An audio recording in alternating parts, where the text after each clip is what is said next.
27.1 परिचय।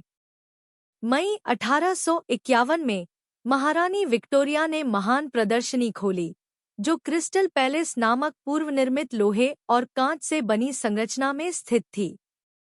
इस कार्यक्रम में ब्रिटेन की उपलब्धियों और औद्योगिक शक्ति का प्रदर्शन किया गया। उस समय ब्रिटेन दुनिया का आधा लोहा, कोयला और कपास का उत्पादन करता था। 19वीं सदी के अंत तक इसकी 75% आबादी तेजी से बढ़ते शहरी क्षेत्रों में रहती थी, जिसमें 80% से अधिक गैरकृषि गतिविधियों में लगे हुए थे। 1900 तक संयुक्त राज्य अमेरिका और जर्मनी जैसे अन्य देश भी शक्तिशाली औद्योगिक राष्ट्र बन गए थे।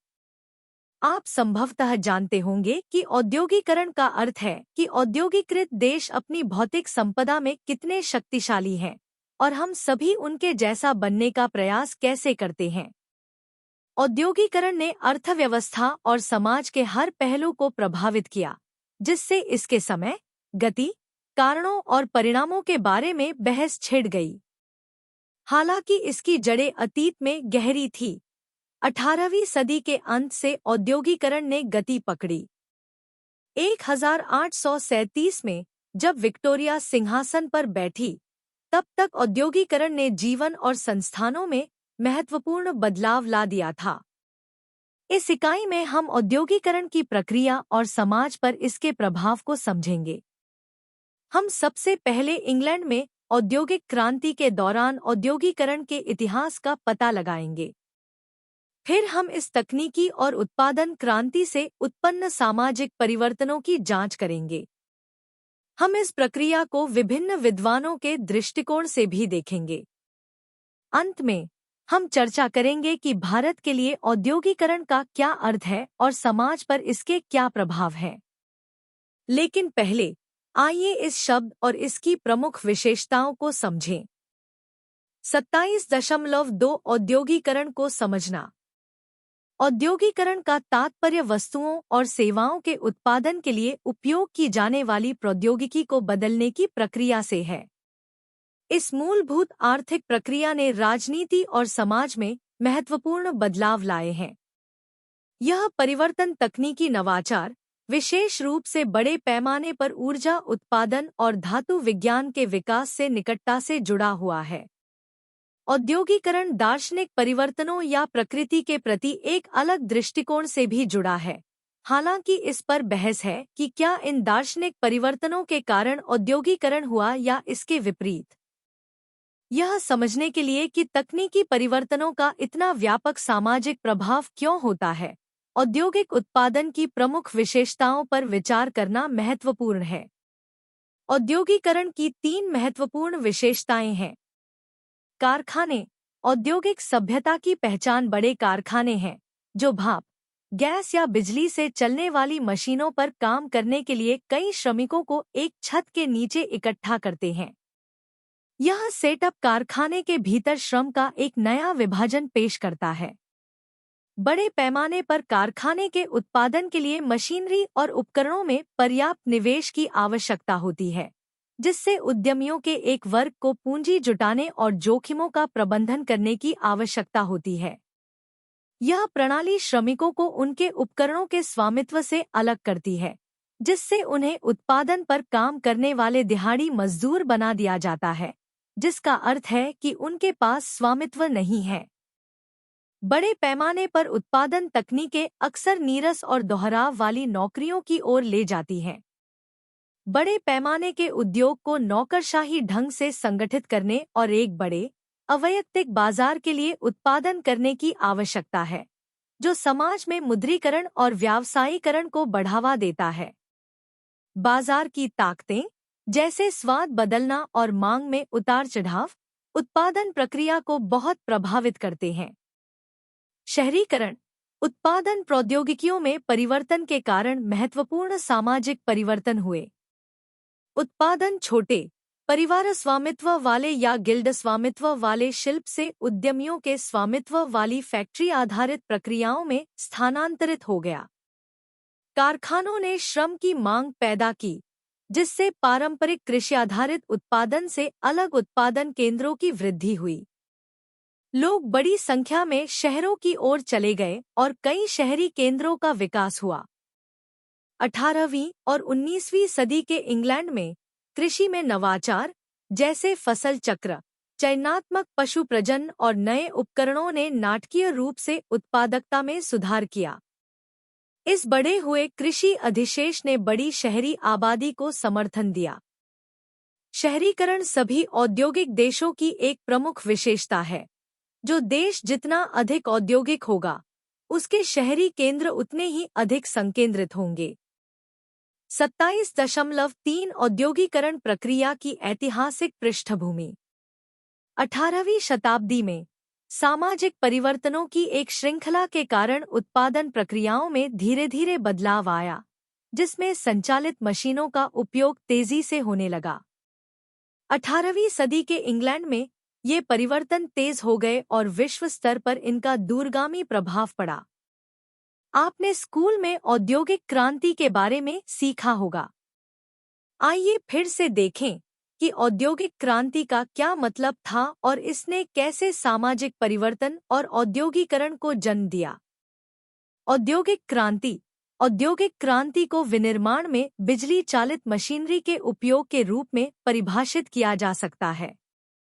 यह बहुत पहले शुरू हुआ और कुछ स्थानों पर जारी है। 18वीं शताब्दी में पश्चिमी यूरोप में तेजी से औद्योगीकरण शुरू हुआ, जिसमें इंग्लैंड सबसे आगे रहा। इंग्लैंड की बढ़त कई कारकों के कारण थी, जिसमें उसके उपनिवेशों से ईंधन और कच्चे माल की बड़ी आपूर्ति, कोयले और लोहे के खनन के लिए प्रचुर श्रम और वैज्ञानिक और तकनीकी नवाचारों में धनी व्यापारियों का निवेश शामिल था। कृषि नवाचार। 1760 और 1830 के बीच इंग्लैंड ने महत्वपूर्ण कृषि परिवर्तनों का अनुभव किया। फसल चक्रण ने खेतों को परती पड़े रहने से रोका और खुले खेत प्रणाली की जगह बंद सघन खेती ने ले ली। जेथरो टुल ने घोड़े की कुदाल और बीज ड्रिल की शुरुआत की और बेकवेल ने स्टॉक ब्रीडिंग का बीड़ा उठाया, जिसमें दिखाया गया कि जानवरों का चयन और आंतरिक प्रजनन करके और विस्तृत रिकॉर्ड रखकर बेहतर भोजन गुणवत्ता के लिए कैसे प्रजनन किया जाए। तकनीकी परिवर्तन। 18वीं शताब्दी में तकनीकी प्रगति अचानक नहीं हुई। 16वीं और 17वीं शताब्दी में कांच, घड़ियां और रसायन बनाने में महत्वपूर्ण सुधार हुए। 1700 तक इंग्लैंड में और 1750 तक फ्रांस में राज्य और संघों की ओर से औद्योगीकरण का प्रतिरोध कमजोर हो गया और औद्योगीकरण में रुचि बढ़ गई। 18वीं सदी की शुरुआत तक इंग्लैंड में विनिर्माण क्षेत्र में मशीन का उपयोग व्यापक हो गया था। 1762 में मैथ्यू बोल्टन ने 600 से अधिक श्रमिकों को रोजगार देने वाली एक फैक्ट्री बनाई और एक भाप इंजन स्थापित किया। 1733 में जॉन के ने फ्लाइंग शटल का पेटेंट कराया और जेम्स हरग्रीव्स ने स्पिनिंग जेनी का आविष्कार किया, जिससे एक ऑपरेटर को कई धागों को स्पिन करने की अनुमति मिली। सैमुअल क्रॉम्पटन के 1779 के आविष्कार, क्रॉम्पटन खच्चर, ने बढ़िया, मजबूत सूत का उत्पादन किया। 1812 तक सूती धागा बनाने की लागत में काफी गिरावट आई और 1800 तक ऊन को धागे में बदलने के लिए आवश्यक श्रमिकों की संख्या में 4/5 की कमी आई। 1840 तक सर्वोत्तम ऊनी कपड़ा बनाने की श्रम लागत आधी हो गई थी। परिवहन में प्रगति। 1773 में जेम्स वाट द्वारा भाप इंजन का विकास औद्योगीकरण का एक मील का पत्थर था। बिजली और रेलमार्ग जैसे अन्य नवाचारों ने भी औद्योगीकरण को बढ़ावा दिया। 1936 तक इंग्लैंड के पास एक राष्ट्रव्यापी विद्युत ग्रिड था। 1930 के दशक में रूस के तीव्र औद्योगीकरण में बिजली ने महत्वपूर्ण भूमिका निभाई। 19वीं और 20वीं शताब्दी में औद्योगिक राज्यों के लिए रेलमार्ग आवश्यक हो गए। भाप गति में ब्रिटिश सफलता ने कई यूरोपीय देशों में रेल निर्माण को प्रोत्साहित किया, अक्सर ब्रिटिश निवेश के साथ। रेलमार्गों ने रूस, कनाडा और संयुक्त राज्य अमेरिका में विशाल दूरी तक समुदायों को जोड़ा। जर्मनी में रेलमार्गों ने राजनीतिक और आर्थिक एकीकरण की सुविधा प्रदान की। मोटरकारों में प्रयुक्त आंतरिक दहन इंजन ने 20वीं सदी के मध्य में सामाजिक पैटर्न में क्रांति ला दी। ऑटोमोबाइल उद्योग की वृद्धि ने नए निवेश क्षेत्र बनाए, नई सेवा व्यवसायों का निर्माण किया और सड़क निर्माण में क्रांति ला दी, जिससे द्वितीय विश्व युद्ध के बाद पश्चिमी यूरोप और अमेरिका दोनों पर महत्वपूर्ण प्रभाव पड़ा। प्रथम विश्व युद्ध और वाणिज्यिक विमानन। प्रथम विश्व युद्ध ने वाणिज्यिक विमानन की शुरुआत को चिह्नित किया। जर्मनी की स्थिति और शांति संधि के कारण सैन्य विमानों पर प्रतिबंध ने नागरिक एयरलाइनों के विकास को बढ़ावा दिया। 1929 तक वाणिज्यिक विमान यूरोपीय राजधानियों से दुनिया भर के महत्वपूर्ण स्थानों के लिए उड़ान भर रहे थे। जल्द ही वाणिज्यिक यात्रियों के मुख्य वाहक के रूप में हवाई जहाज ट्रेनों से आगे निकलने के लिए तैयार थे। संचार। 1876 में मानव आवाज को फोन पर प्रसारित किया गया, जिससे संचार में क्रांति आ गई। हालांकि टेलीफोन को लोकप्रिय होने में दशकों लग गए, लेकिन सदी के अंत तक वायरलेस टेलीग्राफ समुद्री जहाज़ों पर एक मानक सुरक्षा उपकरण बन गया। रेडियो का उदय 1920 में हुआ और यूरोप की तुलना में अमेरिका में इसका अधिक व्यावसायिक उपयोग किया गया। यूरोप में प्रसारण प्रणालियां राज्य संचालित या नियंत्रित थी और उनमें व्यावसायिक विज्ञापन नहीं थे। ब्रिटेन की पेनी पोस्ट की शुरुआत 1840 में हुई, जिससे आधा औंस या उससे कम वजन वाले पत्र एक अंग्रेजी पेनी 2 सेंट के बदले भेजे जा सकते थे। 1875 तक अंतर्राष्ट्रीय मेल प्रसारण की सुविधा के लिए यूनिवर्सल पोस्टल यूनियन की स्थापना की गई थी। 1871 में टेलीग्राफ केबल ने लंदन को ऑस्ट्रेलिया से जोड़ा, जिससे संदेश मिनटों में दुनिया भर में भेजे जा सके, जिससे वाणिज्यिक लेनदेन में तेजी आई। नई परिवहन और संचार विधियों ने दुनिया को छोटा करना जारी रखा, जिससे जीवन की गति तेज हो गई। सामाजिक प्रतिमान बदलना। औद्योगिक क्रांति और इसकी कृषि, परिवहन और संचार प्रगति ने महत्वपूर्ण सामाजिक परिवर्तन लाए। इस क्रांति ने मानव श्रम, उपभोग, पारिवारिक संरचना, सामाजिक संरचना और व्यक्तिगत विचारों को बदल दिया। उत्पादन प्रक्रियाएं काफी हद तक बदल गईं। फैक्ट्रियों में परिवार और गिल्ड आधारित उत्पादन की जगह मशीनों का उपयोग होने लगा। वे परिवार, जिनके पास कभी अपने औजार थे और वे कच्चा माल जुटाते थे, नए कानूनों के कारण जमीन खोने के बाद काम की तलाश में शहरों में चले गए, जिसके तहत सामान्य भूमि को निजी खेतों में सीमित कर दिया गया, जहां कम मजदूरों द्वारा काम किया जाता था। इस विस्थापन से कृषि उत्पादन में वृद्धि हुई और इंग्लैंड की शहरी आबादी में वृद्धि हुई, क्योंकि विस्थापित किसान शहरों में चले गए। व्यापारियों और पूंजीपतियों द्वारा नियंत्रित अंग्रेजी संसद ने व्यापारिक और पूंजीवादी हितों के पक्ष में कई कानून पारित किए। औद्योगिक क्रांति से एक नए पूंजीपति वर्ग और श्रमिक वर्ग का उदय हुआ। नए औद्योगिक श्रमिकों में मिलों, मिट्टी के बर्तनों के काम और खदानों में काम करने वाले पुरुष, महिलाएं और बच्चे शामिल थे। कुशल कारीगर अक्सर नियमित प्रक्रिया मजदूर बन जाते हैं, क्योंकि मशीनें पहले हस्तनिर्मित उत्पादों का बड़े पैमाने पर उत्पादन करती थी। मजदूरी आम तौर पर कम थी, काम के घंटे लंबे थे और परिस्थितियां अप्रिय और खतरनाक थीं। औद्योगिक श्रमिकों ने 1832 के सुधार विधेयक को पारित करने में मदद की। 1844 में इंग्लैंड में श्रमिक वर्ग की स्थिति पर एंगेल्स, फ्रेडरिक एंगेल्स, जिन्हें अक्सर कार्ल मार्क्स द्वारा छायांकित किया जाता था, श्रमिक वर्ग की स्थितियों का अनुभव और दस्तावेजीकरण करने वाले पहले लोगों में से एक थे। उन्होंने अपने पिता की मैनचेस्टर कॉटन फैक्ट्री में काम किया और सामाजिक चेतना की मजबूत भावना के साथ इन स्थितियों के बारे में लिखा। एंगेल्स ने अपनी पुस्तक the condition of the working class in England in 1844 inch में मैनचेस्टर में भयावह जीवन स्थितियों का वर्णन किया है, जिसमें भीड़-भाड़, स्वच्छता की कमी और समग्र गंदगी पर प्रकाश डाला गया है, जो श्रमिक वर्ग के जिलों की विशेषता है। शहरों और शहरी केंद्रों का विकास। औद्योगिक क्रांति से शहरों और शहरी केंद्रों का विकास हुआ, जो व्यापारिक और राजनीतिक केंद्र बन गए। इस क्रांति से पहले विश्व की अधिकांश जनसंख्या ग्रामीण थी।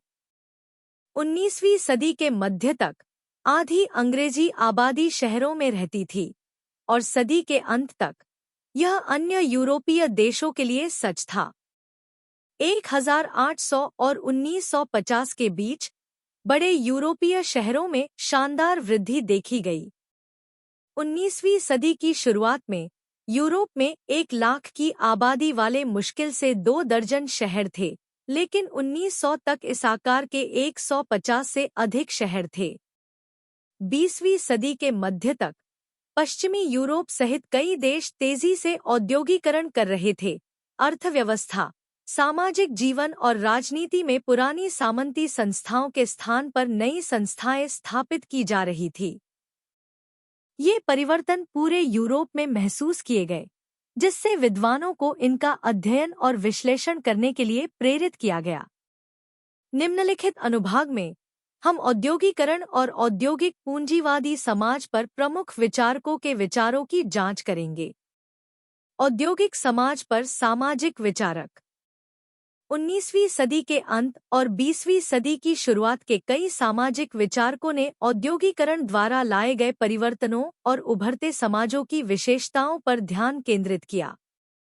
प्रारंभिक समाजशास्त्रियों ने अक्सर पूर्व औद्योगिक और औद्योगिक समाजों की तुलना की, जिसके परिणामस्वरूप टोनीज की जेमिन्सचाफ्ट और गेसेलशाफ्ट, दुर्खीम की जैविक एकजुटता और यांत्रिक एकजुटता, मेन की स्थिति और अनुबंध और स्पेंसर की उग्रवादी जैसे वर्गीकरण हुए। और औद्योगिक समाज। मार्क्स का वर्गीकरण उत्पादन के तरीके पर आधारित था, जिसमें आदिम साम्यवाद, प्राचीन सामंती और पूंजीवादी जैसे चरण शामिल थे। औद्योगिक समाजों को एक अपरिहार्य ऐतिहासिक प्रक्रिया के हिस्से के रूप में देखते हुए ये सिद्धांत विकासवादी थे। उन्होंने औद्योगिक समाजों के पीछे मौलिक संगठनात्मक सिद्धांतों की तलाश की, उनकी तुलना पूर्व औद्योगिक समाजों से की। सेंट सिमोन और उनके अनुयायी कॉम्टे के लिए औद्योगिक समाज की तुलना सैन्य समाज से की गई थी। उत्तरार्ध को लूट और बर्बादी के इर्दगिर्द संगठित किया गया था, जबकि पूर्व को व्यवस्थित उत्पादन पर केंद्रित किया गया था। सेंट सिमोन ने एक औद्योगिक समाज के 4 आयामों को रेखांकित किया। यह उत्पादन से संबंधित था, आदेश और परिशुद्धता के तरीकों का इस्तेमाल करता था, इंजीनियरों और योजनाकारों द्वारा आयोजित किया गया था, और ज्ञान पर आधारित था। टॉनीज के लिए आधुनिक औद्योगिक समाज की विशेषता छोटे समाजों में आमने सामने की बातचीत के विपरीत अनुबंधों पर आधारित अवैयक्तिक संबंधों की थी। दुर्खीम ने श्रम के विभाजन और यांत्रिक और जैविक एकजुटता द्वारा एक साथ रखी गई संस्थाओं की जांच की। कार्ल मार्क्स 1818 से 1883। मार्क्स का सिद्धांत व्यापक है, जो अपने समय की समकालीन स्थिति को कवर करता है और मानव इतिहास की राजनीतिक अर्थव्यवस्था के पुनर्निर्माण का प्रयास करता है। उन्होंने पूंजीवादी उत्पादन पद्धति का विश्लेषण किया और इसे पिछली सामंती पद्धति से अलग किया। पूंजीवाद के तहत श्रम एक वस्तु बन गया, क्योंकि लोगों ने पैसे के बदले में अपनी श्रमशक्ति बेची, न कि अपने श्रम का उत्पाद। जो लोग अपनी श्रमशक्ति बेचते हैं, वे सर्वहारा हैं, जबकि जो इसे खरीदते हैं, आम तौर पर भूमि और प्रौद्योगिकी के मालिक हैं। वे पूंजीपति या बुर्जुआ हैं। मार्क्स ने देखा कि सफल उद्योगों में इनपुट लागत आउटपुट कीमतों से कम होती है, जिसमें अंतर अधिशेष श्रम से प्राप्त अधिशेष मूल्य होता है। यह अधिशेष मूल्य ही मुनाफे का स्रोत है। संक्षेप में, श्रमिक वर्ग का उसके श्रम के लिए शोषण किया जाता है। उसे केवल जीवनयापन के लिए ही पर्याप्त मजदूरी मिलती है। श्रमिक जीवनयापन के लिए अपनी श्रम शक्ति बेचते हैं, जबकि पूंजीपति श्रम प्रक्रिया और श्रमिकों के श्रम के उत्पाद का मालिक होता है। श्रमिक से श्रम प्रक्रिया के इस पृथक्करण को अलगाव कहा जाता है। मार्क्स के अनुसार, अलगाव औद्योगिक पूंजीवादी समाज की एक विशेषता है, जहां श्रम का वस्तुकरण किया जाता है और श्रमिकों का अपने उत्पादन पर कोई नियंत्रण नहीं होता है। मार्क्स ने श्रमिकों को अलग-थलग करने के कई तरीकों की पहचान की, उनके उत्पादों से, प्राकृतिक दुनिया से, उनके श्रम से और उपभोक्ताओं के रूप में एक दूसरे से। मार्क्स ने इस अमानवीय अस्तित्व को अपरिहार्य नहीं देखा। एंगेल्स के साथ, उन्होंने कम्युनिस्ट घोषणापत्र 1848 में एक क्रांतिकारी समाधान प्रस्तावित किया, जिसमें कल्पना की गई कि शोषित श्रमिक पूंजीपतियों को उखाड़ फेंकने के लिए एकजुट होंगे। वर्ग विरोध बढ़ने से क्रांति होगी और उत्पादन के साधन पूंजीपतियों से छीन लिए जाएंगे। मार्क्स हमारे समय के सबसे प्रभावशाली और प्रेरक विचारकों में से एक हैं। संघर्षमुक्त विश्व के उनके नुस्खे को सोवियत रूस और अन्य साम्यवादी देशों द्वारा पुनर्निर्मित तरीके से अपनाने का प्रयास किया गया।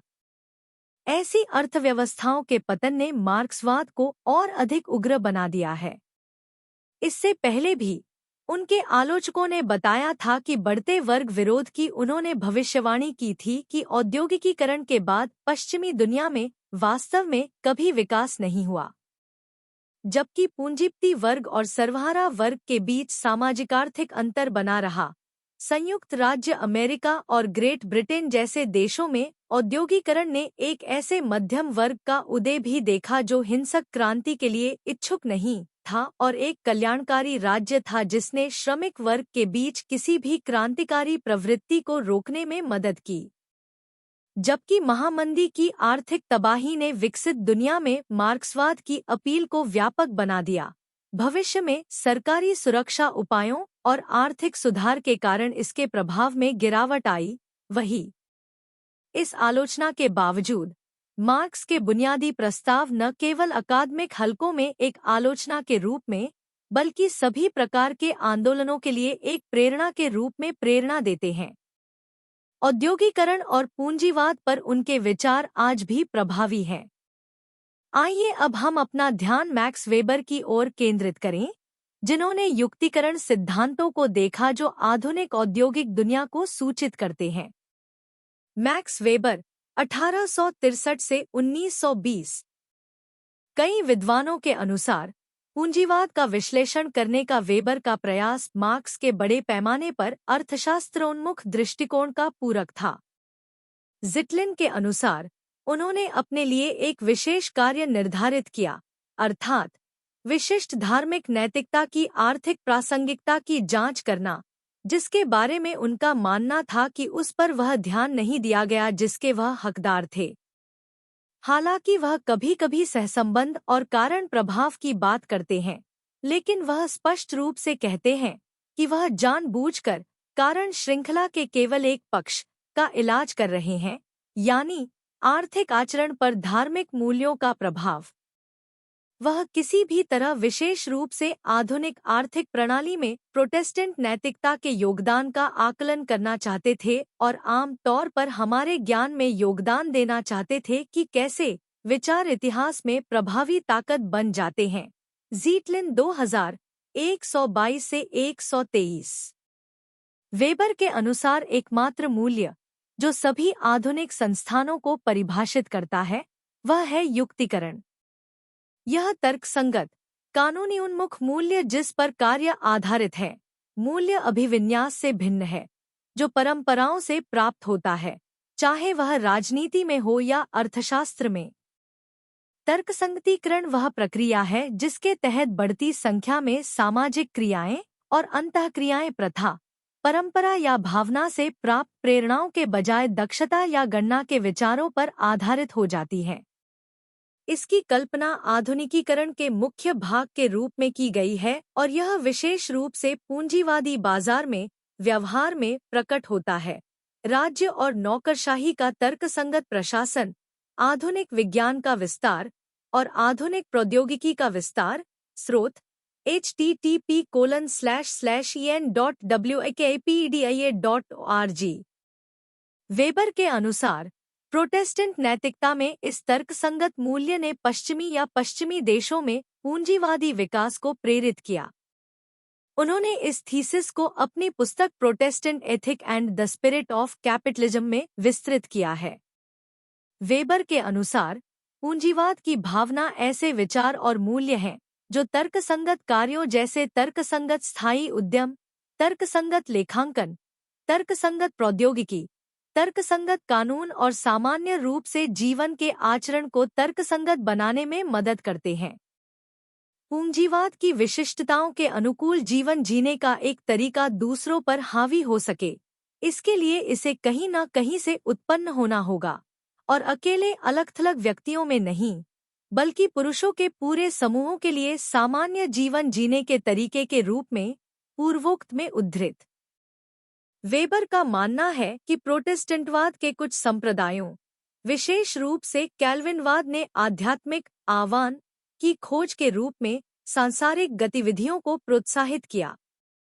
कैथोलिक धर्म में एक व्यक्ति को चर्च के संस्कारों और उसके अधिकार का पालन करके मुक्ति का आश्वासन दिया गया था, लेकिन सुधार ने चर्च के इस अधिकार को समाप्त कर दिया और इसलिए उन्हें मुक्ति के संकेतों के विकल्पों की तलाश करनी पड़ी। वेबर के अनुसार प्रोटेस्टेंटवाद ने किसी भी धर्मनिरपेक्ष व्यवसाय को ईश्वर के व्यवसाय के रूप में अपनाने को प्रोत्साहित किया, जो पहले पादरी वर्ग तक ही सीमित था। वेबर का कहना है कि प्रोटेस्टेंट नैतिकता ने व्यक्तियों को उत्साह के साथ व्यवसाय करने के लिए प्रोत्साहित किया। इस प्रकार काम पूजा बन गया। इसने धन को विलासिता और खुशी की तलाश में खर्च करने के बजाय तर्कसंगत आर्थिक लाभ में निवेश करने के लिए प्रोत्साहित किया।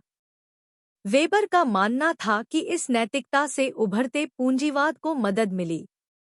वेबर बेंजामिन फ्रैंकलिन के काम का हवाला देते हैं, जो मितव्ययिता, काम और मितव्ययिता पर जोर देता है। यह ध्यान दिया जाना चाहिए कि वेबर ने कहा कि हालांकि प्यूरिटन धार्मिक विचारों का यूरोप और संयुक्त राज्य अमेरिका में आर्थिक व्यवस्था के विकास पर एक बड़ा प्रभाव था, वे एकमात्र कारक नहीं थे। अन्य में वैज्ञानिक खोज में तर्कवाद, गणित के साथ अवलोकन का विलय शामिल था, विद्वता और न्यायशास्त्र का विज्ञान, सरकारी प्रशासन का तर्कसंगत व्यवस्थितकरण और आर्थिक उद्यम। अंत में वेबर के अनुसार प्रोटेस्टेंट नैतिकता के अध्ययन ने केवल जादू से मुक्ति के एक चरण का पता लगाया, दुनिया से मोहभंग जिसे वह पश्चिमी संस्कृति की विशिष्ट विशेषता मानते थे। वेबर के अनुसार परिणाम बर्फीले अंधेरे की ध्रुवीय रात है, जिसमें मानव जीवन की बढ़ती तर्कसंगता व्यक्तियों को नियमाधारित तर्कसंगत नियंत्रण के लोहे के पिंजरे में फंसा देती है। वही इसलिए विस्तार से वेबर का तर्क है कि पूर्व में जहां हिंदू धर्म या कन्फ्यूशिवाद में तर्कसंगत नैतिकता गायब थी, पूंजीवादी उद्यम विकसित नहीं हुआ था। भारत में हिंदू धर्म के संबंध में वह एक अपरिवर्तनीय विश्व व्यवस्था के विचार को नोट करते हैं, जिसमें पुनर्जन्म के शाश्वत चक्र और सांसारिक दुनिया की निंदा शामिल है, और पाते हैं कि धर्म द्वारा समर्थित पारंपरिक जाति व्यवस्था ने आर्थिक विकास को धीमा कर दिया है। दूसरे शब्दों में, जाति व्यवस्था की भावना ने पूंजीवाद के स्वदेशी विकास के विरुद्ध काम किया। वह आगे कहते हैं कि मान्यताओं में जीवन के अर्थ को एक अलौकिक या रहस्यमय अनुभव के रूप में व्याख्या करने की प्रवृत्ति थी, कि बुद्धिजीवियों की प्रवृत्ति अराजनीतिक होने की थी, और यह कि सामाजिक दुनिया मूल रूप से शिक्षितों के बीच विभाजित थी, जिनका जीवन उन्मुख था। एक भविष्यवक्ता या बुद्धिमान व्यक्ति का अनुकरणीय आचरण, और अशिक्षित जनता जो अपने दैनिक चक्करों में फंसी रहती थी और जादू में विश्वास करती थी। वही भारत पर वेबर की थीसिस पर बहुत बहस हुई। कुछ विद्वानों ने भारतीय संदर्भ में उनके विचार की और खोज की, यह देखने के लिए कि क्या मारवाड़ी और जैन जैसे व्यापारिक समुदायों की कार्य नैतिकता और मितव्ययिता वेबर की थीसिस के साथ फिट बैठती है। इतिहासकार इरफान हबीब जैसे अन्य लोगों ने तर्क दिया कि भारत में पूंजीवादी विकास की संभावनाएं थीं, जिन्हें औपनिवेशिक शासन ने विफल कर दिया और फलते फूलते कपड़ा उद्योग को अंग्रेजों ने पूरी तरह से नष्ट कर दिया। हम निम्नलिखित अनुभाग में भारतीय औद्योगीकरण के पहलुओं पर चर्चा करेंगे। इस बिंदु पर यह बताना सार्थक होगा कि औद्योगिक समाजों की कल्पना करते समय वेबर के युक्तिकरण और मोहभंग के विचार बहुत सारी सामाजिक विज्ञान सोच में प्रतिध्वनित होते हैं। लेकिन उससे पहले आइए हम औद्योगिक समाज पर दुर्खीम के काम और उनके विचारों की जांच करें। दुर्खीम वेबर के समकालीन हैं और उनकी तरह औद्योगीकरण द्वारा लाए गए परिवर्तनों का विश्लेषण करने में व्यस्त थे। एमिल दुर्खीम 1858 से 1917। दुर्खीम की प्राथमिक रुचि यह थी कि जब समाज औद्योगीकरण और आधुनिकीकरण शुरू करता है तो क्या होता है। जब वे औद्योगिकीकरण करना शुरू करते हैं और श्रम तेजी से विशिष्ट हो जाता है। दुर्खीम आधुनिकीकरण से उत्पन्न एकजुटता के नए रूप को जैविक एकजुटता कहते हैं। आधुनिक औद्योगिक समाजों में श्रम अत्यधिक विभाजित है। व्यक्ति अब समान कार्य नहीं करते, समान रुचियां नहीं रखते, न ही जीवन पर समान दृष्टिकोण साझा करते हैं। लेकिन दुर्खीम तुरंत बताते हैं कि इससे कोई समाज विफल या विघटित नहीं होता है। जैविक एकजुटता बनती है। किसी जानवर के अंगों की तरह व्यक्ति भी कुछ विशिष्ट कार्य करते हैं, लेकिन अन्य व्यक्तियों की भलाई और सफल प्रदर्शन पर निर्भर रहते हैं। यदि एक अंग विफल हो जाता है, तो बाकी अंग भी विफल हो जाते हैं। एक शरीर या इस मामले में एक समाज अगर एक हिस्सा टूट जाए तो बिल्कुल भी काम नहीं कर सकता। दुर्खीम के अनुसार सामाजिक और यहाँ तक कि शारीरिक अस्तित्व के लिए एक दूसरे पर निर्भरता जैविक एकजुटता का स्रोत है। दुर्खीम ने सामाजिक एकजुटता, एक समाज के भीतर सभी व्यक्तियों के बीच का बंधन, पर काफी गहराई से चर्चा की है, खासकर अपने पहले प्रमुख काम the division of labour in society में, जो पहली बार 1893 में प्रकाशित हुआ था। उन्होंने पहली बार विशेष रूप से पूर्व औद्योगिक समाजों के लिए सामाजिक एकजुटता का वर्णन किया था। यह यांत्रिक एकजुटता, जैसा कि उन्होंने इसे कहा था, तब घटित हुई जब किसी समाज के सभी सदस्यों ने समाज के अन्य सभी सदस्यों के समान या लगभग समान कार्य किए। यदि एक व्यक्ति की मृत्यु हो जाती है और उसे प्रतिस्थापित नहीं किया जाता है, तो समाज नहीं बदलेगा क्योंकि अन्य सभी सदस्यों ने मरने वाले सदस्य के समान ही काम किया है। एक यांत्रिक समाज की सामूहिक चेतना सभी सदस्यों के बीच समान होती है और बंधन अन्य व्यक्तियों पर निर्भरता से नहीं, बल्कि संपूर्ण सामाजिक व्यवस्था पर निर्भरता से उत्पन्न होता है। स्रोत http://durkhem.itgo.com। दुर्खीम के लिए जैविक एकजुटता की दुनिया विशेषज्ञता, पूरकताओं और स्वतंत्रता की दुनिया थी। सत्तारूढ़ सिद्धांत संरचनात्मक भेदभाव है। औद्योगिक समाज में आर्थिक व्यवस्था को परिवार व्यवस्था से, कार्यस्थल को घर से अलग कर दिया जाता है। पारंपरिक सामूहिक विवेक के टूटने के साथ मूल मान्यताओं को व्यावसायिक संहिताओं के आसपास व्यवस्थित किया जाना चाहिए और पेशेवर नैतिकता के माध्यम से मध्यस्थता की जानी चाहिए। जैसा कि आप पहले से ही जानते होंगे, दुर्खीम पर आपके विभिन्न अध्ययनों से उन्होंने समाजों के कामकाज के तरीके में आवश्यक सामंजस्य देखा था। दुर्खीम लिखते हैं, आधुनिक समाज निश्चित रूप से तभी संतुलन में होगा जब इसे पूरी तरह औद्योगिक आधार पर संगठित किया जाएगा। ज़ीटलिन 2000-238 में उद्धृत। यह संतुलन श्रम विभाजन के सकारात्मक परिणामों के कारण हासिल किया जाएगा। यह सेवाओं के आदान प्रदान, दायित्वों की पारस्परिकता, परस्पर निर्भरता आदि की ओर ले जाता है। इन आदान प्रदानों को नियंत्रित करने वाले अनुबंध और अन्य औपचारिक कानूनी रिश्ते उसे जैविक एकजुटता के रूप में परिभाषित करते हैं। इबिड 244। डर्कहेम का दावा है कि यदि श्रम के इस विभाजन ने एकजुटता पैदा नहीं की, तो ऐसा इसलिए है क्योंकि यह एक असामान्य स्थिति है, पैथोलॉजिकल रूप का परिणाम है जिसे इसने क्षण भर के लिए ग्रहण कर लिया था। मार्क्स आधुनिक औद्योगिक समाज की विरोधाभासी प्रकृति पर जोर देते हैं, जहां लोग एक दूसरे से और खुद से अलग हो जाते हैं। एक ऐसी स्थिति जिसमें शोषण, संघर्ष और वर्चस्व तब तक सामान्य और अपरिहार्य थे जब तक मौजूदा उत्पादन के संबंध प्रचलित थे। दूसरी ओर, दुर्खीम के लिए यह केवल इसका रोगात्मक रूप है कि श्रम का विभाजन नकारात्मक परिणाम उत्पन्न करता है। दुर्खीम इस विकृति विज्ञान को एनोमी कहते हैं। दुर्खीम ने एनोमी शब्द को एक ऐसी स्थिति के रूप में परिभाषित किया है जहां सामाजिक और या नैतिक मानदंड भ्रमित, अस्पष्ट या मौजूद ही नहीं है। दुर्खीम ने महसूस किया कि मानदंडों की कमी या समाज में व्यवहार पर पूर्वस्वीकृत सीमाएं विचलित व्यवहार को जन्म देती हैं। डर्कहेम के अनुसार विशेष रूप से औद्योगीकरण मनुष्यों की भावनाओं पर लगे प्रतिबंधों को खत्म कर देता है।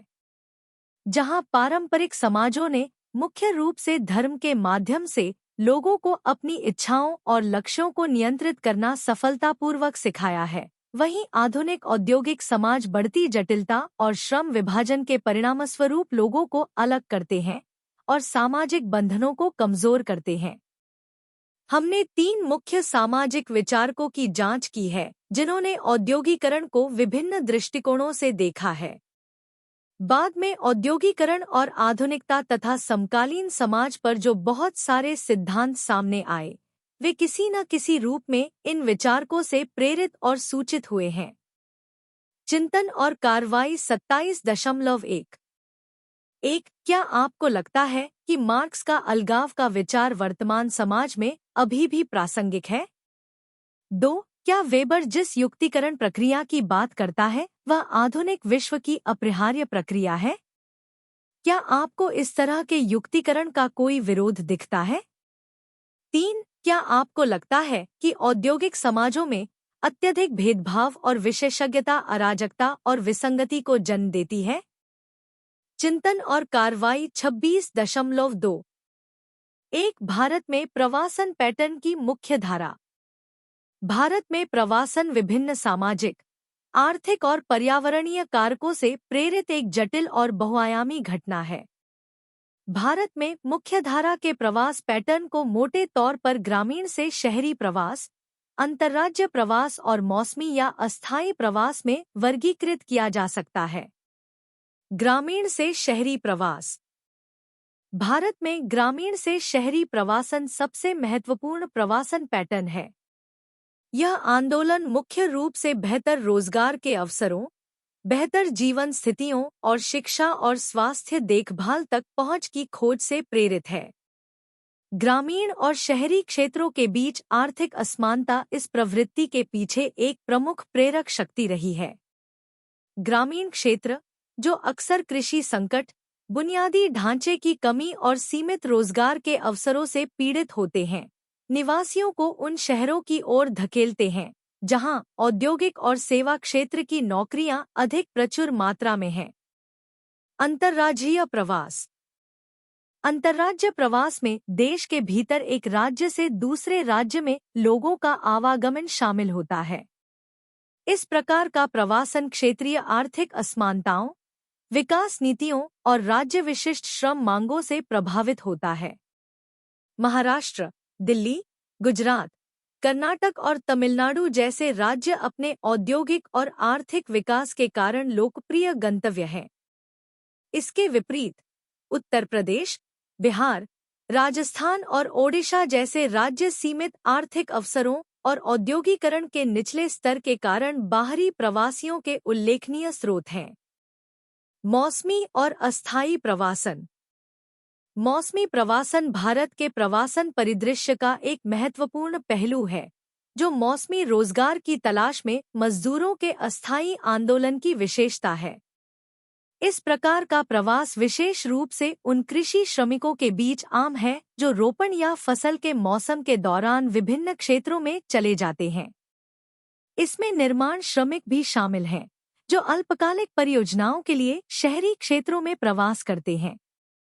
यह पैटर्न उन प्रवासी श्रमिकों की असुरक्षा को उजागर करता है जो अक्सर पर्याप्त सामाजिक सुरक्षा के बिना अनिश्चित परिस्थितियों में काम करते हैं।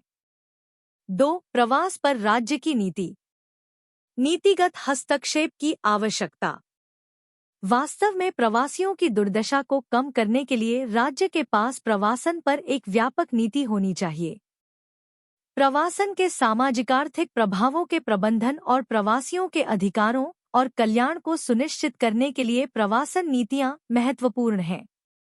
भारत में प्रवासियों, विशेष रूप से मौसमी और अकुशल श्रम में शामिल लोगों को अक्सर शोषण, खराब रहने की स्थिति और आवश्यक सेवाओं तक पहुंच की कमी का सामना करना पड़ता है। एक अच्छी तरह से डिजाइन की गई प्रवासन नीति इन मुद्दों का समाधान कर सकती है और समावेशी विकास को बढ़ावा दे सकती है। व्यापक प्रवासन नीति के घटक। कानूनी और सामाजिक सुरक्षा। नीतियों को यह सुनिश्चित करना चाहिए कि प्रवासियों को कानूनी सुरक्षा और सामाजिक सुरक्षा तक पहुंच प्राप्त हो। इसमें पहचान दस्तावेज, कानूनी सहायता और शोषण और भेदभाव के खिलाफ सुरक्षा प्रदान करना शामिल है। बुनियादी सेवाओं तक पहुंच।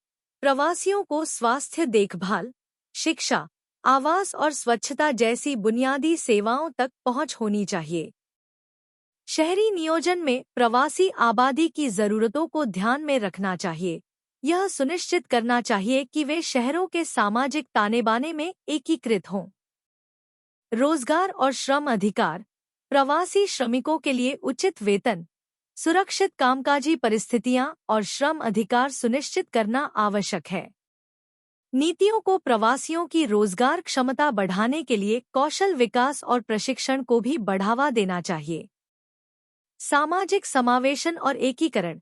सामाजिक अलगाव को कम करने और सांस्कृतिक आदान प्रदान को बढ़ावा देने के लिए प्रवासियों को स्थानीय समुदायों में एकीकृत करने के प्रयास किए जाने चाहिए। इसमें सामुदायिक आउटरीच कार्यक्रम, भाषा और सांस्कृतिक प्रशिक्षण और समुदाय-आधारित सहायता नेटवर्क को बढ़ावा देना शामिल है। डेटा संग्रह और अनुसंधान।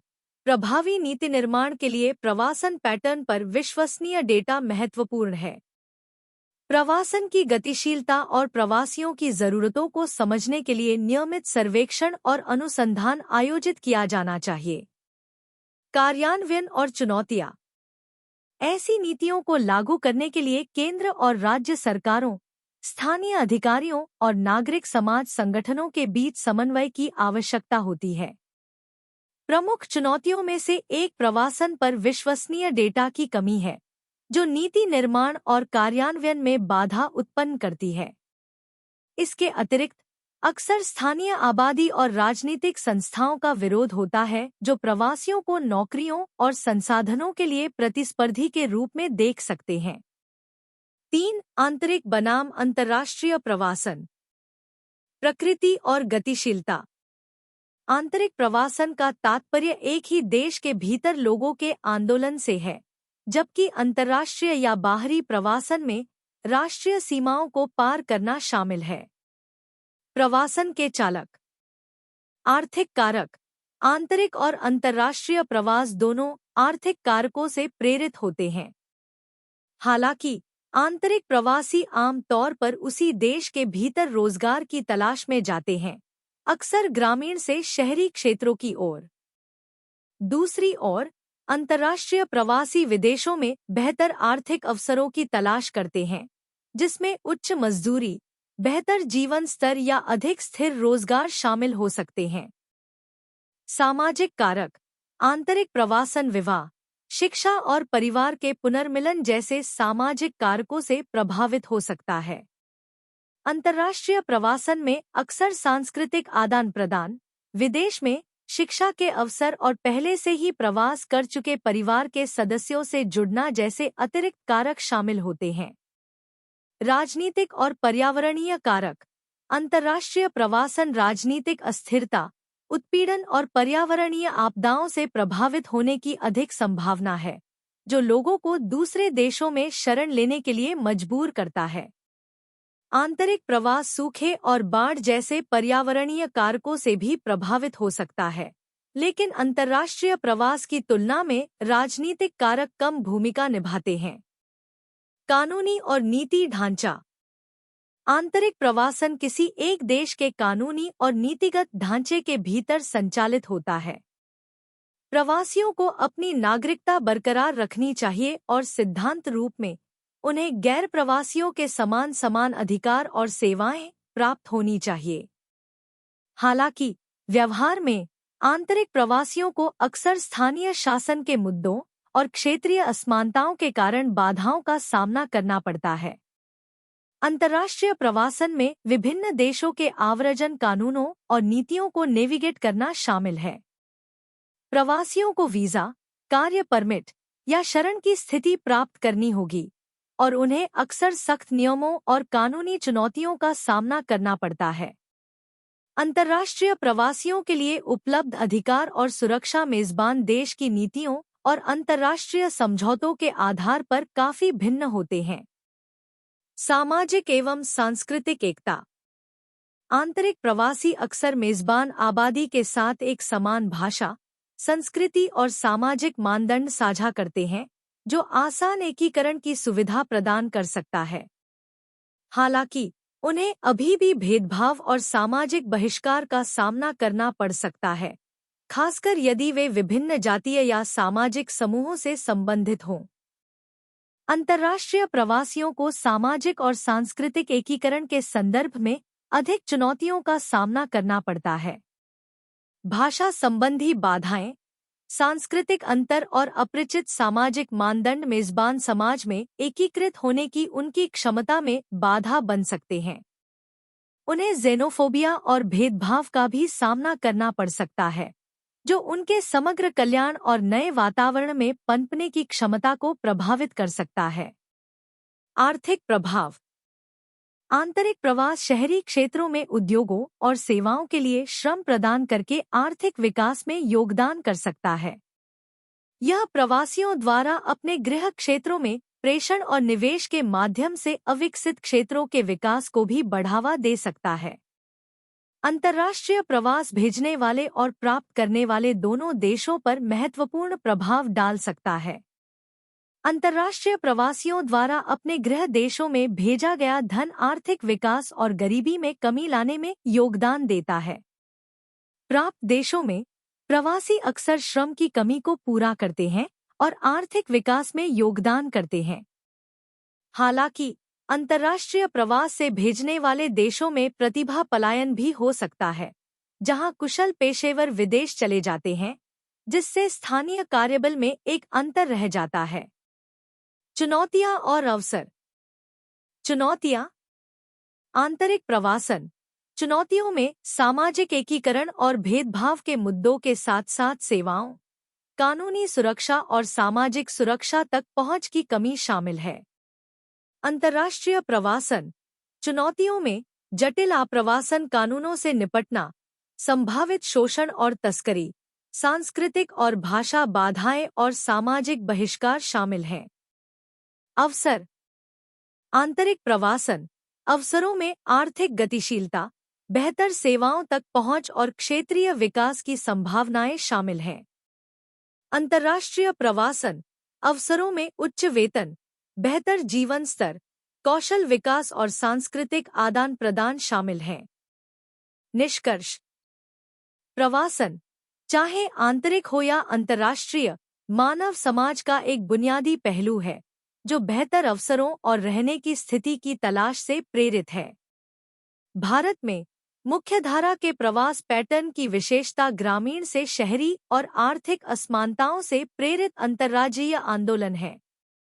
प्रवासियों के सामने आने वाली चुनौतियों का समाधान करने और राष्ट्रीय विकास के लिए प्रवासन के लाभों का उपयोग करने के लिए प्रवासन पर एक व्यापक राज्य नीति की आवश्यकता सर्वोपरि है। आंतरिक और अंतर्राष्ट्रीय प्रवासन कुछ सामान्य चालकों को साझा करते हुए उनकी गतिशीलता, कानूनी ढांचे और सामाजिक प्रभावों में काफी भिन्न होते हैं। इन मतभेदों को समझना प्रभावी नीतियां बनाने के लिए महत्वपूर्ण है, जो प्रवासियों के अधिकारों की रक्षा करती हैं और समाज में उनके एकीकरण और योगदान को बढ़ावा देती हैं। अच्छी तरह से डिजाइन की गई नीतियों और समावेशी प्रथाओं के माध्यम से प्रवासन से जुड़े मुद्दों को संबोधित करके भारत यह सुनिश्चित कर सकता है कि प्रवासन अपनी प्रवासी आबादी के अधिकारों और सम्मान की रक्षा करते हुए इसके सामाजिक-आर्थिक विकास में सकारात्मक योगदान दे। 27.5 भारत में औद्योगीकरण। औद्योगीकरण से तात्पर्य उत्पादन प्रक्रियाओं में मशीनों के उपयोग से है। यह व्यापक रूप से माना जाता है कि इंग्लैंड में औद्योगिक क्रांति ने वहां और अन्य जगहों पर औद्योगीकरण को बढ़ावा दिया। तकनीकी नवाचार और औद्योगीकरण के बीच यह संबंध सवाल उठाता है कि क्या भारत में भी ऐसी ही स्थितियां मौजूद थी। उद्योगों का स्थानीय स्तर पर विकास कैसे हुआ और उपनिवेशीकरण का उद्योग की वृद्धि या गिरावट पर क्या प्रभाव पड़ा। स्वतंत्रता प्राप्ति के बाद भारत की औद्योगिक नीतियां उपनिवेशवाद, विकास सिद्धांतों और समकालीन राजनीति से प्रभावित थी। आइए स्वतंत्रता के बाद के विकास की जांच करने से पहले औपनिवेशिक काल के दौरान औद्योगीकरण पर नजर डालें। भारत का औपनिवेशीकरण और औद्योगीकरण। औपनिवेशिक काल भारत में औद्योगीकरण की चर्चा का केंद्र है। कुछ लोगों का तर्क है कि ब्रिटिश साम्राज्य ने भविष्य के औद्योगिकीकरण की नींव के रूप में बुनियादी ढांचे में ब्रिटिश निवेश का हवाला देते हुए भारत में विकास को बढ़ावा दिया। हालांकि अन्य लोग स्थानीय अर्थव्यवस्थाओं पर उपनिवेशवाद के नकारात्मक प्रभावों पर प्रकाश डालते हैं, विशेषकर कपड़ा उद्योग में, जिसने अपनी प्रतिस्पर्धात्मक बढ़त खो दी है। दादा भाई नौरोजी और आर.सी. जैसे राष्ट्रवादी दत्त ने तर्क दिया कि सस्ते ब्रिटिश मिल के कपड़े ने भारतीय बुनकरों को कृषि में धकेल दिया। यह दृष्टिकोण उनके कार्यों ड्रेन ऑफ वेल्थ और इकोनॉमिक हिस्ट्री ऑफ इंडिया द्वारा समर्थित है। इस धारणा के विपरीत कि ब्रिटिश शासन से पहले भारत स्थिर था, मार्क्स और इरफान हबीब सहित कुछ इतिहासकारों का तर्क है कि भारत आर्थिक रूप से जीवंत था। हबीब और अन्य लोगों ने ध्यान दिया कि 17वीं सदी का भारतीय समाज सैन्य और नौसैनिक कमजोरियों के बावजूद विनिर्माण, कृषि और संस्कृति में यूरोप से मेल खाता था। शहरीकरण महत्वपूर्ण था। आगरा और फतेहपुर सीकरी जैसे शहरों में कई कारीगर और नौकर थे जो लंदन से बड़े थे और दिल्ली, पेरिस जितनी आबादी थी। विनिर्माण क्षेत्र ने स्थानीय खपत और निर्यात दोनों मांगों को पूरा किया, विशेष रूप से कपास विनिर्माण में, जिसने उत्पादन के केंद्र के रूप में शहर की वृद्धि देखी। हमजा अलवी जैसे निर्भरता सिद्धांतकारों का तर्क है कि पूंजीवाद शुरू से ही वैश्विक था, जो ब्रिटेन जैसे महानगरीय केंद्रों में औद्योगिक विकास को बढ़ावा देने वाले उपनिवेशों से संसाधन निष्कर्षण द्वारा संचालित था। अंग्रेजों ने निर्यात के लिए कपड़ा खरीदने के लिए भारत के भूराजस्व का उपयोग किया, जिससे भारतीय राष्ट्रवादियों द्वारा आर्थिक नाली के रूप में वर्णित धन का एकतरफा प्रवाह पैदा हुआ। प्रारंभ में भारत में न्यूनतम पूंजी निवेश था। हालांकि इंग्लैंड के साथ व्यापार में सहायता के लिए रेलवे, टेलीग्राफ और पोस्ट सिस्टम जैसे बुनियादी ढांचे का विकास किया गया था। अंततः कच्चे माल और सस्ते श्रम से आकर्षित होकर अंग्रेजी उद्यमियों और पूंजीपतियों ने अक्सर ब्रिटिश साम्राज्य के समर्थन से भारत में निवेश किया। प्रतिकूल ब्रिटिश नीतियों के कारण कुछ भारतीय उद्यमियों ने विनिर्माण क्षेत्र में प्रवेश किया, हालांकि पारसी और मारवाड़ी जैसे कुछ समुदायों ने उद्योग में कदम रखा। जूट व्यवसाय में मारवाड़ी व्यापारी से उद्योगपति बन गए, जबकि अंग्रेजों के प्रति वफादार पारसियों ने बंबई में सूती कपड़ा उद्योग का नेतृत्व किया। भारतीय पूंजीपतियों को टैरिफ, कराधान और परिवहन में ब्रिटिश हितों के पक्ष में भेदभावपूर्ण नीतियों का सामना करना पड़ा। इस प्रतिस्पर्धा ने भारतीय पूंजीपतियों को federation of Indian chambers of commerce and industry (FICCI) को संगठित करने के लिए प्रेरित किया। स्वतंत्र भारत में अपनी बेहतर संभावनाओं को पहचानते हुए कई पूंजीपतियों ने राष्ट्रवादी आंदोलन का समर्थन किया और राष्ट्रवादी नेताओं ने औद्योगिकरण की आवश्यकता को भी पहचाना। स्वतंत्र भारत में औद्योगिकरण। भारत के औपनिवेशिक अतीत ने स्वतंत्रता के बाद के आर्थिक पथ को प्रभावित किया, विशेषकर प्रधानमंत्री जवाहरलाल नेहरू के अधीन। उपनिवेशवाद और अविकसितता के बीच संबंध स्पष्ट था, जिससे भारतीय नेता अंतर्राष्ट्रीय मुक्त व्यापार के प्रति सतर्क हो गए। फैबियन समाजवाद और सोवियत मॉडल से प्रेरित होकर नेहरू ने राज्य के नेतृत्व वाले विकास पर जोर देते हुए एक समाजवादी आर्थिक ढांचा अपनाया। हेरोल्ड लास्की की मिश्रित अर्थव्यवस्था अवधारणा के बाद प्रारंभिक आर्थिक गतिविधियां राज्य नियंत्रित थीं, जो भारी उद्योगों और बांधों जैसे बुनियादी ढांचे पर ध्यान केंद्रित करती थी।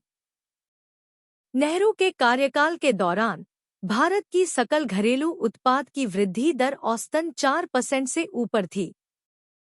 यह बहस का विषय है कि विभिन्न नीतियों ने विकास को कैसे प्रभावित किया होगा, क्योंकि पूंजीवादी पश्चिमी यूरोप और चीन और सोवियत संघ जैसी कमांड अर्थव्यवस्थाएं अलग-अलग दरों पर बढ़ी।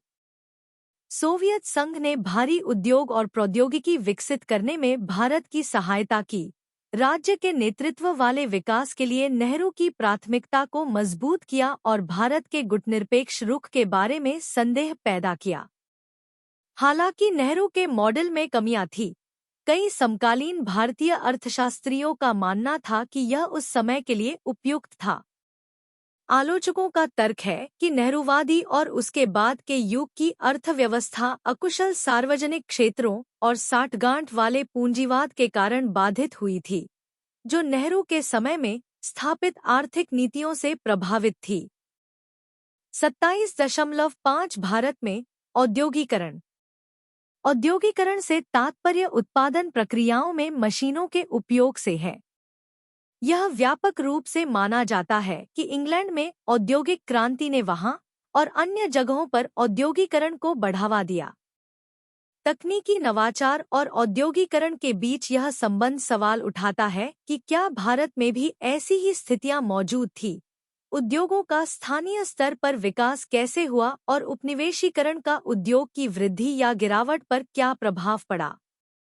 स्वतंत्रता प्राप्ति के बाद भारत की औद्योगिक नीतियां उपनिवेशवाद, विकास सिद्धांतों और समकालीन राजनीति से प्रभावित थी। आइए स्वतंत्रता के बाद के विकास की जांच करने से पहले औपनिवेशिक काल के दौरान औद्योगिकरण पर नजर डालें। भारत का औपनिवेशीकरण और औद्योगिकरण। औपनिवेशिक काल भारत में औद्योगिकरण की चर्चा का केंद्र है। कुछ लोगों का तर्क है कि ब्रिटिश साम्राज्य ने भविष्य के औद्योगिकीकरण की नींव के रूप में बुनियादी ढांचे में ब्रिटिश निवेश का हवाला देते हुए भारत में विकास को बढ़ावा दिया। हालांकि अन्य लोग स्थानीय अर्थव्यवस्थाओं पर उपनिवेशवाद के नकारात्मक प्रभावों पर प्रकाश डालते हैं, विशेषकर कपड़ा उद्योग में, जिसने अपनी प्रतिस्पर्धात्मक बढ़त खो दी है। दादा भाई नौरोजी और आर.सी. जैसे राष्ट्रवादी दत्त ने तर्क दिया कि सस्ते ब्रिटिश मिल के कपड़े ने भारतीय बुनकरों को कृषि में धकेल दिया। यह दृष्टिकोण उनके कार्यों ड्रेन ऑफ वेल्थ और इकोनॉमिक हिस्ट्री ऑफ इंडिया द्वारा समर्थित है। इस धारणा के विपरीत कि ब्रिटिश शासन से पहले भारत स्थिर था, मार्क्स और इरफान हबीब सहित कुछ इतिहासकारों का तर्क है कि भारत आर्थिक रूप से जीवंत था। हबीब और अन्य लोगों ने ध्यान दिया कि 17वीं सदी का भारतीय समाज सैन्य और नौसैनिक कमजोरियों के बावजूद विनिर्माण, कृषि और संस्कृति में यूरोप से मेल खाता था। शहरीकरण महत्वपूर्ण था। आगरा और फतेहपुर सीकरी जैसे शहरों में कई कारीगर और नौकर थे जो लंदन से बड़े थे और दिल्ली, पेरिस जितनी आबादी थी।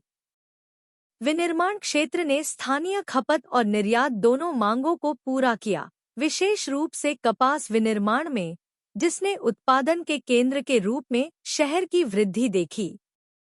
हमजा अलवी जैसे निर्भरता सिद्धांतकारों का तर्क है कि पूंजीवाद शुरू से ही वैश्विक था, जो ब्रिटेन जैसे महानगरीय केंद्रों में औद्योगिक विकास को बढ़ावा देने वाले उपनिवेशों से संसाधन निष्कर्षण द्वारा संचालित था।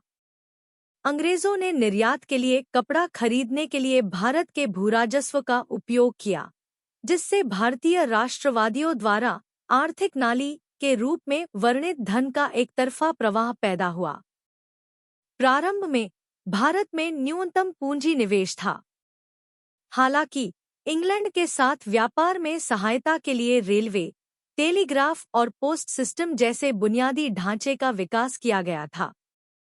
अंततः कच्चे माल और सस्ते श्रम से आकर्षित होकर अंग्रेजी उद्यमियों और पूंजीपतियों ने अक्सर ब्रिटिश साम्राज्य के समर्थन से भारत में निवेश किया। प्रतिकूल ब्रिटिश नीतियों के कारण कुछ भारतीय उद्यमियों ने विनिर्माण क्षेत्र में प्रवेश किया। हालांकि पारसी और मारवाड़ी जैसे कुछ समुदायों ने उद्योग में कदम रखा। जूट व्यवसाय में मारवाड़ी व्यापारी से उद्योगपति बन गए, जबकि अंग्रेजों के प्रति वफादार पारसियों ने बंबई में सूती कपड़ा उद्योग का नेतृत्व किया। भारतीय पूंजीपतियों को टैरिफ, कराधान और परिवहन में ब्रिटिश हितों के पक्ष में भेदभावपूर्ण नीतियों का सामना करना पड़ा। इस प्रतिस्पर्धा ने भारतीय पूंजीपतियों को federation of Indian chambers of commerce and industry (FICCI) को संगठित करने के लिए प्रेरित किया। स्वतंत्र भारत में अपनी बेहतर संभावनाओं को पहचानते हुए कई पूंजीपतियों ने राष्ट्रवादी आंदोलन का समर्थन किया और राष्ट्रवादी नेताओं ने औद्योगीकरण की आवश्यकता को भी पहचाना। स्वतंत्र भारत में औद्योगीकरण। भारत के औपनिवेशिक अतीत ने स्वतंत्रता के बाद के आर्थिक पथ को प्रभावित किया, विशेषकर प्रधानमंत्री जवाहरलाल नेहरू के अधीन। उपनिवेशवाद और अविकसितता के बीच संबंध स्पष्ट था, जिससे भारतीय नेता अंतर्राष्ट्रीय मुक्त व्यापार के प्रति सतर्क हो गए। फैबियन समाजवाद और सोवियत मॉडल से प्रेरित होकर नेहरू ने राज्य के नेतृत्व वाले विकास पर जोर देते हुए एक समाजवादी आर्थिक ढांचा अपनाया। हेरोल्ड लास्की की मिश्रित अर्थव्यवस्था अवधारणा के बाद प्रारंभिक आर्थिक गतिविधियां राज्य नियंत्रित थीं, जो भारी उद्योगों और बांधों जैसे बुनियादी ढांचे पर ध्यान केंद्रित करती थी। नेहरू के कार्यकाल के दौरान भारत की सकल घरेलू उत्पाद की वृद्धि दर औसतन 4% से ऊपर थी। यह बहस का विषय है कि विभिन्न नीतियों ने विकास को कैसे प्रभावित किया होगा, क्योंकि पूंजीवादी पश्चिमी यूरोप और चीन और सोवियत संघ जैसी कमांड अर्थव्यवस्थाएं अलग अलग दरों पर बढ़ी। सोवियत संघ ने भारी उद्योग और प्रौद्योगिकी विकसित करने में भारत की सहायता की। राज्य के नेतृत्व वाले विकास के लिए नेहरू की प्राथमिकता को मजबूत किया और भारत के गुटनिरपेक्ष रुख के बारे में संदेह पैदा किया। हालांकि नेहरू के मॉडल में कमियां थीं। कई समकालीन भारतीय अर्थशास्त्रियों का मानना था कि यह उस समय के लिए उपयुक्त था। आलोचकों का तर्क है कि नेहरूवादी और उसके बाद के युग की अर्थव्यवस्था अकुशल सार्वजनिक क्षेत्रों और साठगांठ वाले पूंजीवाद के कारण बाधित हुई थी, जो नेहरू के समय में स्थापित आर्थिक नीतियों से प्रभावित थी। बॉक्स 27.2 पंचवर्षीय योजनाएं। स्वतंत्रता के बाद भारत ने संतुलित विकास और उचित संसाधन आवंटन सुनिश्चित करने के लिए एक केंद्रीय नियोजित अर्थव्यवस्था को चुना। रूसी योजना प्रणाली से प्रेरित होकर भारत की अर्थव्यवस्था पंचवर्षीय योजनाओं के आसपास संरचित की गई थी, जिसका प्रबंधन प्रधानमंत्री के नेतृत्व में योजना आयोग द्वारा किया जाता था। उदारीकरण और बढ़ते निजी क्षेत्र के साथ योजना अनुदेशात्मक से अधिक सांकेतिक हो गई है। योजना आयोग पंचवर्षीय योजनाएं बनाता और निर्देशित करता है। भारत ने आयात प्रतिस्थापन, औद्योगीकरण और श्रम और वित्तीय बाजारों में राज्य के हस्तक्षेप की नीतियां अपनाईं। अर्थव्यवस्था में एक बड़ा सार्वजनिक क्षेत्र, सख्त व्यावसायिक नियम और केंद्रीय योजना थी। 1980 तक इस दृष्टिकोण से एक स्थिर लेकिन मामूली विकास दर प्राप्त हुई, जिसे अक्सर हिंदू विकास दर कहा जाता था, क्योंकि पड़ोसी एशियाई अर्थव्यवस्थाएं, विशेष रूप से पूर्वी एशियाई टाइगर्स, तेजी से बढ़ रही थी। 1980 में इंदिरा गांधी ने अर्थव्यवस्था का उदारीकरण शुरू किया। उसके बाद राजीव गांधी ने उन्होंने व्यवसायों के लिए क्षमता विस्तार प्रतिबंधों में ढील दी, मूल्य नियंत्रण हटा दिया और कॉरपोरेट करों को कम कर दिया। 1991 में प्रधानमंत्री पीवी के नेतृत्व में प्रमुख आर्थिक उदारीकरण हुआ। नरसिम्हा राव और वित्त मंत्री मनमोहन सिंह एक व्यापक आर्थिक संकट की प्रतिक्रिया में थे। इस उदारीकरण ने लाइसेंस राज, निवेश, औद्योगिक और आयात लाइसेंसिंग को समाप्त कर दिया और कई क्षेत्रों में सार्वजनिक क्षेत्र के एकाधिकार को समाप्त कर दिया, जिससे स्वचालित विदेशी प्रत्यक्ष निवेश अनुमोदन की अनुमति मिल गई। तब से सत्तारूढ़ पार्टी की परवाह किए बिना उदारीकरण की दिशा लगातार बनी हुई है। हालांकि किसी भी पार्टी ने ट्रेड यूनियनों और किसानों जैसी शक्तिशाली लॉबी से नहीं निपटा है या श्रम सुधारों और कृषि सब्सिडी को कम करने जैसे विवादास्पद मुद्दों को संबोधित नहीं किया है।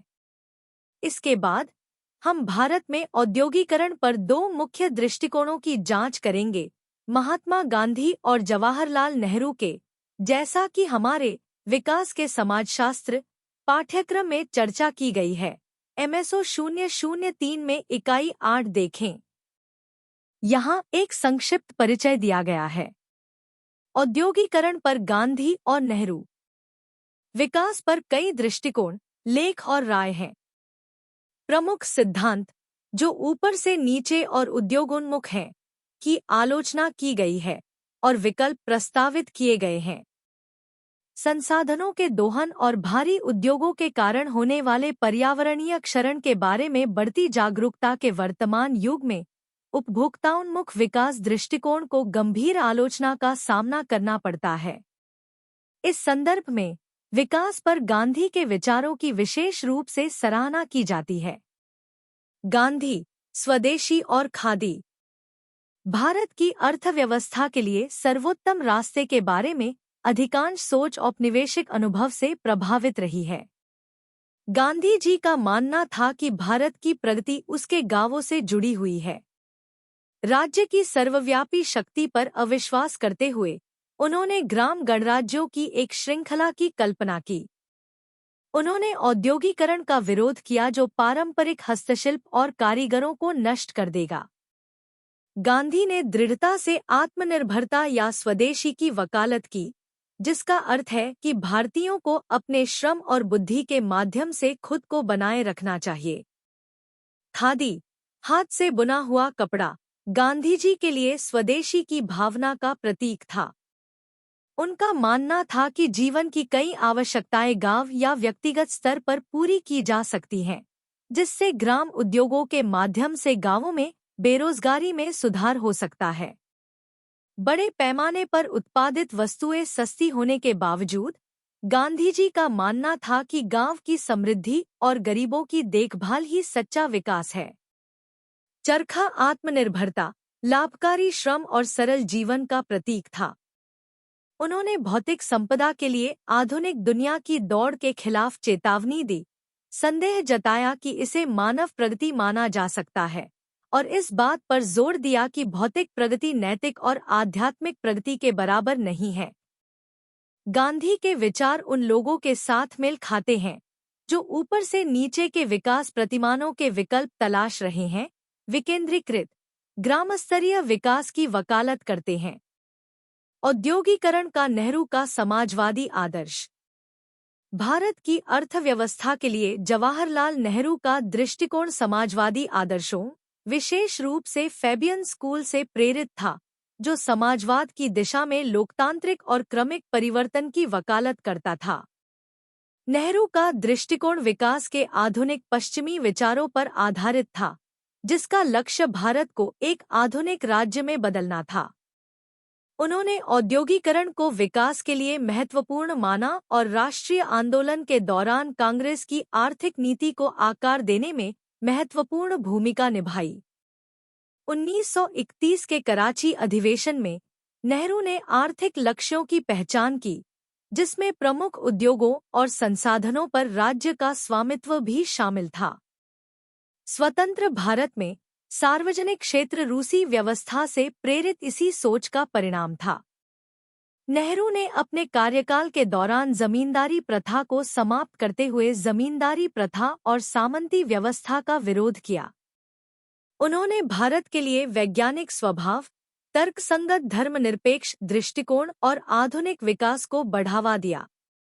अपने अलग अलग दृष्टिकोण के बावजूद गांधी और नेहरू दोनों का लक्ष्य भारत को औपनिवेशिक विरासत से दूर आत्मनिर्भरता और प्रगति की ओर ले जाना था।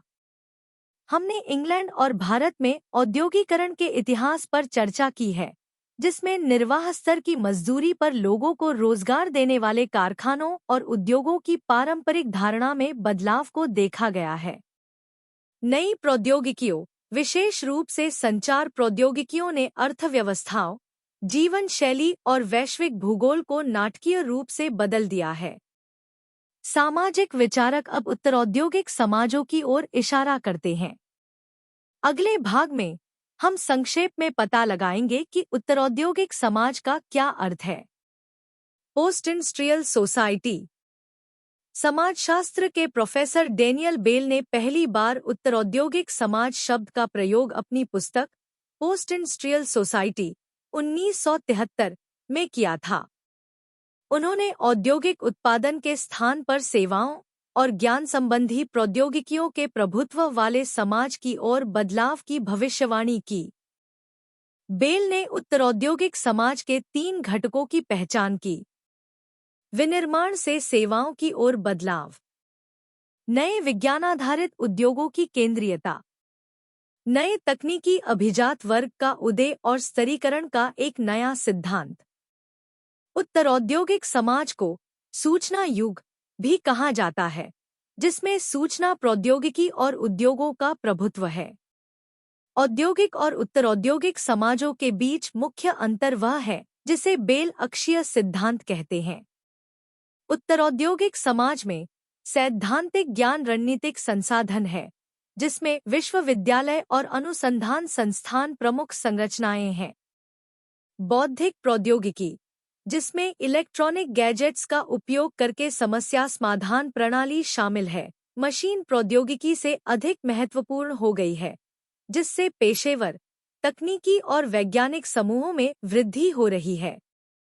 उत्तरौद्योगिक समाज के लिए बेल की भविष्यवाणियां 1970 के दशक के अमेरिका में उभरते पैटर्न पर आधारित थीं। 1950 के दशक तक पेशेवर और तकनीकी क्षेत्रों में तेजी से विकास के साथ अमेरिका की अधिकांश कामकाजी आबादी सेवाओं में थी। जीएनपी में सेवा क्षेत्र का योगदान लगातार बढ़ रहा था। केंद्रीय आयोजन सिद्धांत के रूप में सैद्धांतिक ज्ञान पर जोर देते हुए उच्च शिक्षा के लिए वित्तीय आवंटन बढ़ाया गया। बेल ने तर्क दिया कि औद्योगिकीकरण के बाद औद्योगिक समाज की कई समस्याओं का समाधान पेश किया गया, जैसे मशीन इंटरैक्शन पर व्यक्तिगत इंटरैक्शन, सुखद परिवेश में विविध और दिलचस्प नौकरियां और वस्तुओं के बजाय सेवाओं का उत्पादन। हालांकि आलोचकों का तर्क है कि यह दृष्टिकोण अत्यधिक आशावादी है। मार्क्सवादियों का मानना है कि अलगाव को पूंजीवादी व्यवस्था के भीतर हल नहीं किया जा सकता है, क्योंकि निजी स्वामित्व श्रमिकों से उत्पादन पर नियंत्रण छीन लेता है। कई सेवा नौकरियां औद्योगिक नौकरियों के समान मैनुअल या निम्न स्तर की होती हैं, और इस दावे का खंडन किया जाता है कि औद्योगिकीकरण के बाद की कार्य परिस्थितियां कम अलग-थलग होती हैं। इसके अतिरिक्त पेशेवरों का विस्तार अक्सर निचले स्तरों पर होता है, जहां नौकरी की स्वतंत्रता सीमित होती है और वैज्ञानिक ज्ञान का उत्पादन औद्योगिकृत हो गया है, जिसमें कई लोग एक समन्वयक के अधीन सरल, विनियमित कार्य करते हैं। आलोचनाओं के बावजूद हम उत्तरौद्योगिक अर्थव्यवस्था की ओर बढ़ रहे हैं, जिसमें नई प्रौद्योगिकियां सामाजिक संरचनाओं को बदल रही हैं और वैश्वीकरण को तेज कर रही हैं। निष्कर्ष। इस इकाई में हमने औद्योगिकरण के अर्थ और इसकी केंद्रीय विशेषताओं का पता लगाया। इसकी उत्पत्ति इंग्लैंड में औद्योगिक क्रांति से हुई, जिसने वैश्विक औद्योगिकरण को प्रेरित किया। हमने औद्योगिकरण द्वारा लाए गए सामाजिक परिवर्तनों और प्रमुख समाजशास्त्रियों के दृष्टिकोण की जांच की। भारत ने पश्चिमी विकास मॉडल को अपनाया। आधुनिकीकरण और औद्योगिकरण ने भारतीय समाज को प्रभावित किया। हमने औद्योगिकरण पर गांधी और नेहरू के दृष्टिकोण को प्रस्तुत किया और सूचना प्रौद्योगिकी द्वारा संचालित उत्तरौद्योगिक समाज की ओर परिवर्तन पर चर्चा की।